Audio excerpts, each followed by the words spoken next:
వినాయక చవితి పండుగను వాడవాడలా ప్రజలు ఎంతో భక్తి శ్రద్ధలతో జరుపుకుంటున్నారు. విఘ్నేశ్వరుడి ప్రతిమలు, విగ్రహాలను ఏర్పాటు చేసుకుని పూజలు చేస్తున్నారు. సాధారణ వ్యక్తుల నుంచి సినీ ప్రముఖుల వరకు అందరూ గణనాథుడి సేవలో మునిగిపోయారు. వినాయక చవితి సందర్భంగా పలువురు టాలీవుడ్ ప్రముఖులు తమ ఇళ్లలో చేసిన పూజ ఫోటోలను అభిమానులతో పంచుకున్నారు. బొజ్జ గణపయ్యను నిష్ఠతో పూజించడంలో సామాన్యులే కాదు, సెలబ్రిటీలు ఎంతో శ్రద్ధ కనబరుస్తూ ఉంటారు. ఏడాది మొత్తం ఎలాంటి విఘ్నాలు కలగకుండా అనుకున్నవన్నీ సవ్యంగా సాగాలని గణపయ్య ముందు మోకరిల్లి మరీ మొక్కుతారు. వినాయకుడి ఆశీస్సులతోనే నీలాప నిందలు తప్పించుకోగలుగుతారు.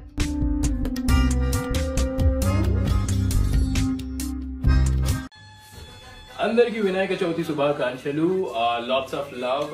లార్డ్ గణేష మీకు అన్ని ఇవ్వాలి. ఇవాళ ఏది కోరుకున్నది అవుతుంది కాబట్టి మంచిగా నేను కూడా మీ సైడ్ నుంచి అందరికీ హ్యాపీనెస్ అండ్ మీది ఏది కోరుకున్నా అది అవ్వాలని చెప్పి నేను కోరుకుంటాను.